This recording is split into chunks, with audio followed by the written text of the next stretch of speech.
E Guileta, cal é a peza deste mes? A peza é unha sachola como un pequeno sacho que apareceu nun túmulo megalítico no Val dos Salos, na Baixa Limia.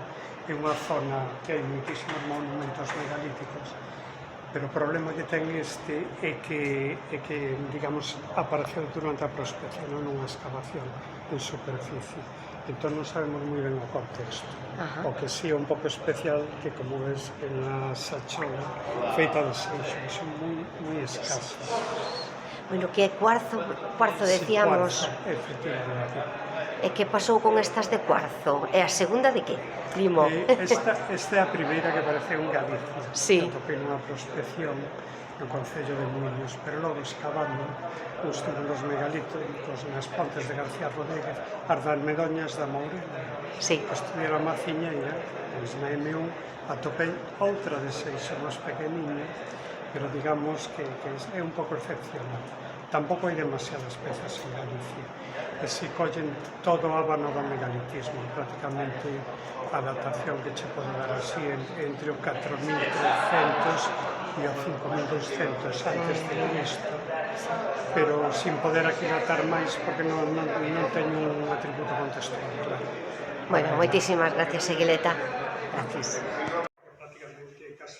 Está prácticamente sin usar esta, pero nos traballos de desgaste de pezas e tal, se ve que están vinculados, sobre todo ao traballo da madeira, como as seixolas de agua, pero tamén ocasionalmente o traballo de terra.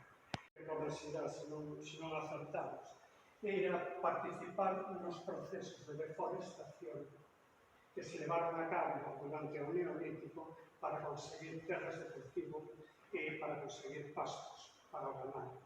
Pensen que os neolíticos foron os primeiros agricultores e pastores da prehistoria e, por tanto, da humanidade.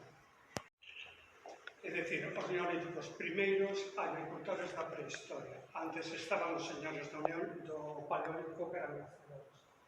Rematan as últimas glaciacións. Esta é unha preciosa historia cuaternaria que me encanta.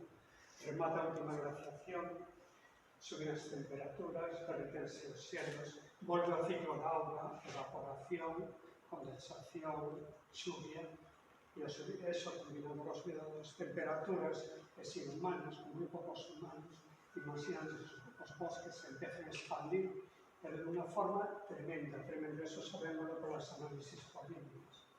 Entón, esta xente, estos primeiros, digamos, neolíticos, estes primeiros agricultores e pastores necesitan facer uns grandes procesos deforestadores para conseguir terras de cultivo e zonas de pasto.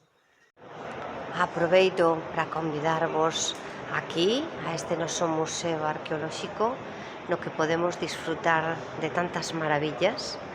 Como vedes, o tempo está aquí xogando connosco e gracias a todos estes homes sabios, historiadores, arqueólogos, toda esta xente maravillosa, estudosa da nosa historia, da arte e de todo o que nos fai tan especiais, amigos, pois grazas a todos estes podemos gozar de todas estas maravillas auténticas, de metales, de pedras, que podemos disfrutar aquí con auténtica beleza neste noso museo arqueolóxico. Estad atentos á peza do mes e subides ata aquí, ata o auditorio, onde podedes, ademais, disfrutar, porque hai sempre unha explicación de todo o que van atopando. Cada mes dannos esa primicia, explicada sempre por expertos, disfrutamos do que é tan noso e tan fermoso.